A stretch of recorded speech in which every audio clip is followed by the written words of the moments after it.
yang sedang membingungkan dunia sekarang, Hmm. bagaimana mengelolanya. Kalau untuk Iran, jangan ada pihak yang mengelola Hormuz, itu adalah urusan saya, dan untuk itu pihak luar, Anda semua minggir. Dan tentunya tanggapan pandangan Iran ini adalah sangat keras, dan tentunya untuk itu diperlukan kerjasama agar kapal-kapal yang keluar di Hormuz tersebut dapat berlayar dengan aman menuju tujuan mereka. Dan kalau bottom line ini bisa dipelihara, maka negara-negara lain akan happy karena stok energi akan tetap Kalau saat terjaga. ini saya Demikian. ingin beralih ke Mas Wiba ya. Kalau saat ini tadi Pak Reza bilang Indonesia sudah tepat untuk masuk begitu. Saya ingin menggeser ini ke sudut pandang global South, terutama termasuk Indonesia sendiri.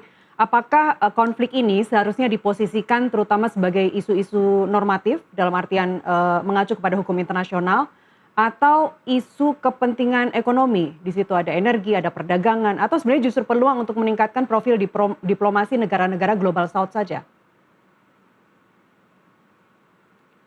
Mas Wiba masih mute audionya?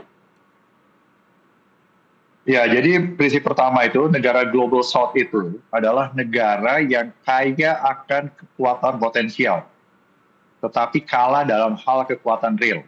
Makanya 80% wilayah, 80% populasi dunia itu ada di Global South, ya. Tetapi Global South itu hanya 20% GDP dunia. Nah, teritorinya juga gitu ya, 80% teritori dunia itu ada di Global South. Ya. Penduduknya juga sekitar segitu ya. Nah, negaranya juga 144 negara di Global South, 66 negara sekitar segitu di Global North gitu. Jadi kalau pertanyaannya adalah Global North, Global South, saya akan jawab begini. Indonesia itu negara di Global South, ya. Dan Indonesia itu paling besar secara kekuatan potensial di ASEAN. Sementara Singapura walaupun secara fisik geografis ada di Global South, tetapi Singapura itu adalah bagian dari Global North. Jadi Singapura adalah negara terbesar dalam hal kekuatan real, kekuatan ideologi, politik, ekonomi, teknologi, sosial, ya, dan militer, ya. Itu di Global North dia paling kuat, gitu.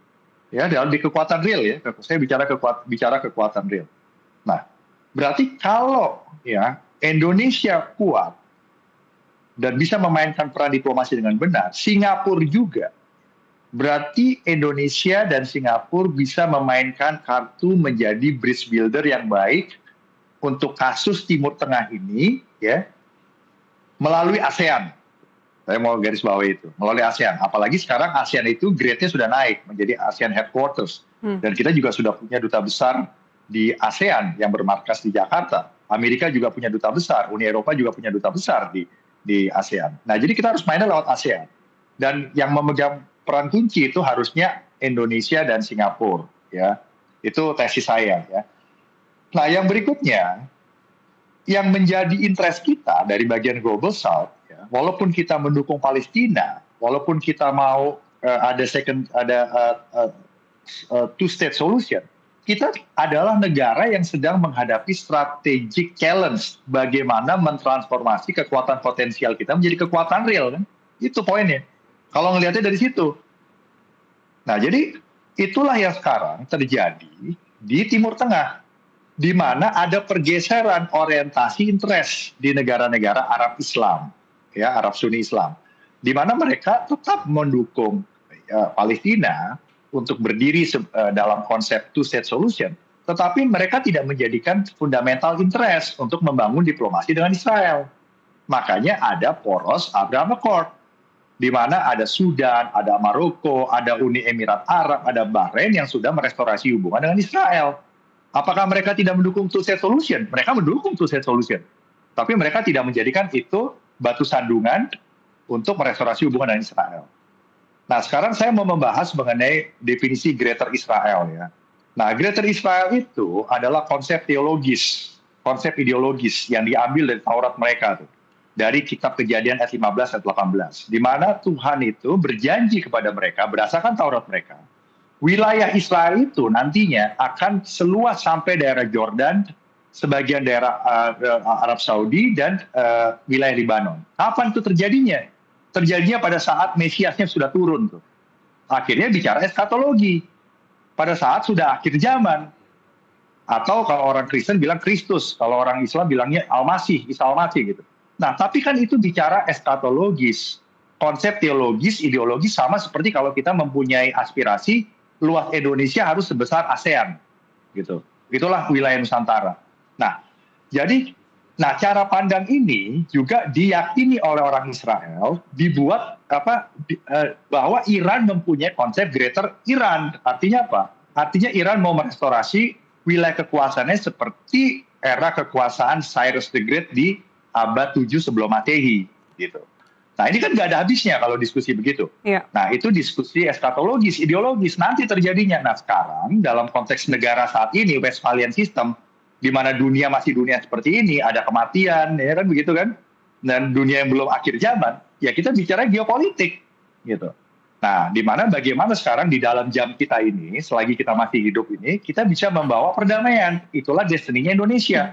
Dan Indonesia kalaupun mau bermain, ya tadi dibilang Pak Reza, itu udah benar tuh, bermain dengan pintar, tapi tidak boleh melupakan ASEAN.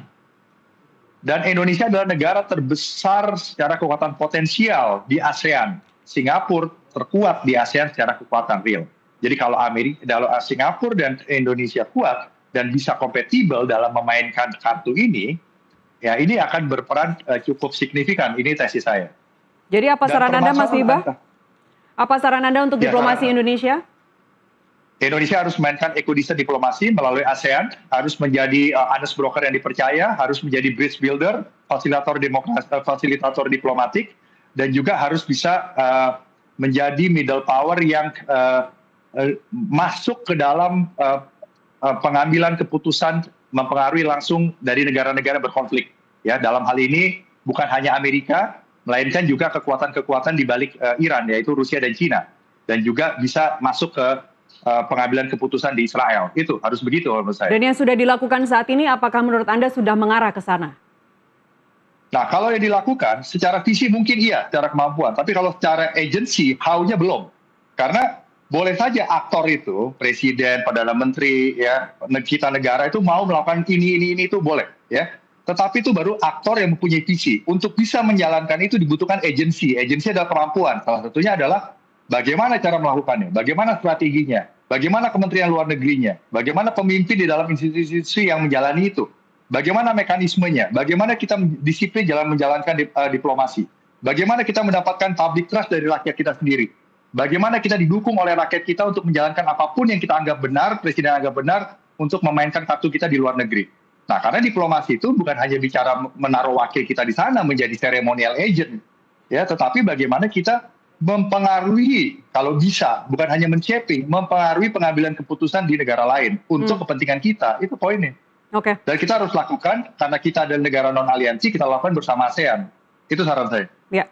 Terakhir saya ingin ke Selat Hormuz, Mas Wiba, jika Selat Hormuz terus diblokade oleh Iran, apa dampak keamanan maritim global yang akan sangat mungkin lebih dirasakan saat ini? Ya pasti kalau sampai ada hal-hal yang serius terjadi di Selat Hormuz, itu sudah pasti akan diikuti oleh eskalasi. Ya. Eskalasi pengerahan kekuatan militer oleh Amerika, ya, dan akan diikuti lagi, dibalas lagi oleh Iran. Dan itu nanti bisa berujung kepada salah satu serangan kepada salah satu pusat energinya Iran. Ya, dan ini bisa menjadi eskalatif, dan itu bisa membuat upaya diplomasi itu yang tadinya diplomasi dengan kekerasan gitu ya, itu ruang diplomasi semakin sempit.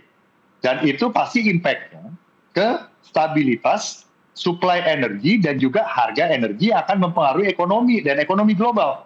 Dan kalau ekonomi global terpengaruhi, ya ini kan tidak baik buat Indonesia. Gitu. Kalau ekonomi global itu membaik karena saluran supply energi di Hormuz itu tidak terhambat, itu baik juga buat Indonesia kan.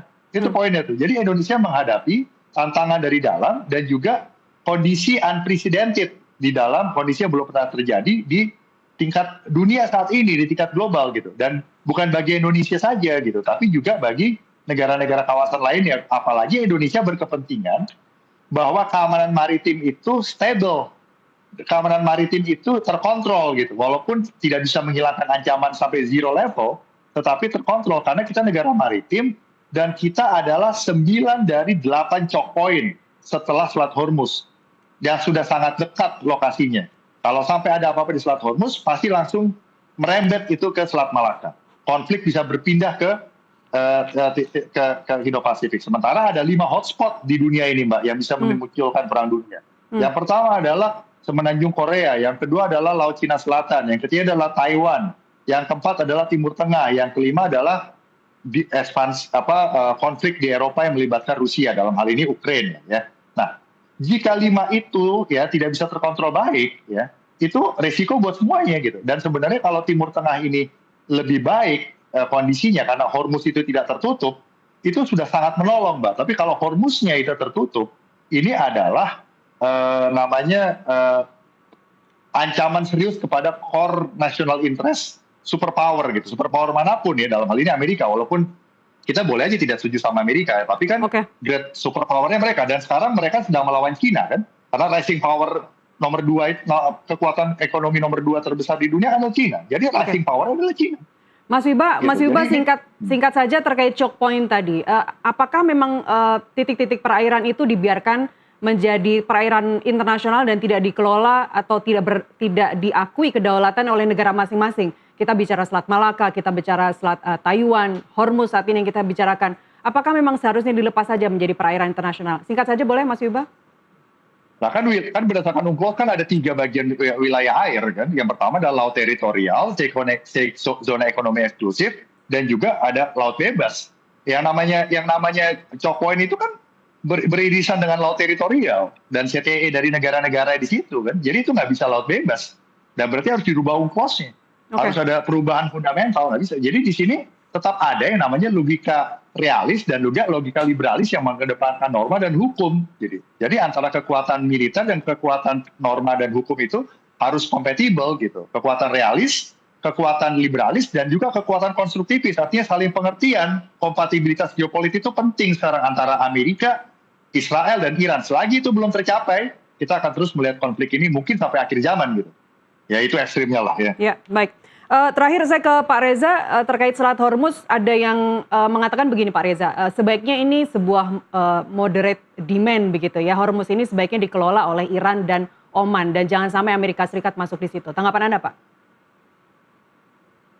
Iran selalu mengatakan kami dengan Oman sudah sampai kepada sebuah memorandum of understanding. Dan memorandum of understanding itu benar-benar dibuat untuk mengelola Hormuz, dan memang Iran sangat keras. Kalau bicara Hormuz, tidak ada suatu negara manapun yang bisa diajak yang bisa mengomentari. Dan untuk itu memang tepat sekali, Hormuz itu memang sangat sempit, dan itu memang 12 mil kiri kanannya itu di situ ada wilayah Iran, di situ ada wilayah Oman, dan kita harus sadar bahwa kalaupun dunia berbicara soal innocent passage atau free passage, itu mau tidak mau akan bersenggolan dengan wilayah laut yang merupakan teritorial Iran. Dan untuk itu memang kawasan Hormuz ini harus benar-benar dikaji ulang bagaimana ditafsirkan oleh hukum internasional. Dalam hal ini adalah United Nations Convention on the Law of the Sea dan juga International Maritime Organization. Kemudian di Hormuz bagian luar yang ada wilayah-wilayah banyak sekali pihak terlibat, itu benar-benar merupakan intellectual exercise. Teori-teori sedang diuji kesaktian mereka. Liberalism bisa, realism bisa, konstruktivism bisa, dan globalism bisa, karena perusahaan-perusahaan besar juga bermain dan mereka ingin mengendalikan negara-negara lemah untuk sesuai dengan ide-ide besar dari perusahaan-perusahaan besar tersebut. Jadi hal inilah yang sedang membingungkan dunia sekarang, bagaimana mengelolanya. Kalau untuk Iran, jangan ada pihak yang mengelola Hormuz, itu adalah urusan saya, dan untuk itu pihak luar, Anda semua minggir. Dan tentunya pandangan Iran ini adalah sangat keras, dan tentunya untuk itu diperlukan kerjasama agar kapal-kapal yang keluar di Hormuz tersebut dapat berlayar dengan aman menuju tujuan mereka. Dan kalau bottom line ini bisa dipelihara, maka negara-negara lain akan happy karena stok energi akan tetap terjaga. Demikian. Menjawab tema dialog kita hari ini, Pak Reza, singkat saja, Amerika Serikat Iran kembali rusuh, asa damai runtuh. Apakah Anda masih mempunyai rasa optimisme bahwa apa yang disebut limited war itu akan berhenti atau selamanya akan sebagai limited war? Amerika Serikat ingin mendapat kemenangan psikologis menjelang 4 Juli, itu adalah 250 tahun kemerdekaan dia. Dan sekarang dia sudah punya sudah memiliki amunisi banyak, mengatakan sudah ada perjanjian trilateral saya, Israel dan juga Lebanon pertama, dan kemudian basis-basis militer Iran sudah bisa saya kalahkan, dan dia sedang mencari bukti agar bahwa Iran itu benar-benar terlihat oleh dunia sebagai benar-benar runtuh, persis seperti sasaran Amerika Serikat sebelum tanggal 28 Februari lalu. Jadi untuk itu permainan diplomasi publik akan berjalan terus saat ini, kemudian limited war juga akan berjalan terus sampai 4 Juli tahun ini. Demikian. Baik, mengingat dukungan publik kepada Presiden Trump dalam melancarkan aksi-aksinya di Iran juga semakin tidak mendapatkan respons begitu, semakin mendapatkan dukungan dari publik Amerika Serikat. Kita berharap setelah 4 Juli nanti akan ada perubahan eskalasi yang terjadi di Iran. Mas Wiba dan Pak Reza, terima kasih atas perjumpaan kita hari ini melalui Zoom di NTV Prime Dialog. Sehat-sehat selalu, Mas Wiba dan Pak Reza. Pemirsa, konflik akhir Juni ini mengingatkan kita semua tentang perdamaian global yang memerlukan komitmen nyata, bukan sekadar tanda tangan di atas kertas kesepakatan. Indonesia harus bersiap menjaga ketahanan nasionalnya dari dampak yang ditimbulkan. NTV Prime masih akan kembali dengan informasi lainnya. Usai jeda, tetaplah bersama kami.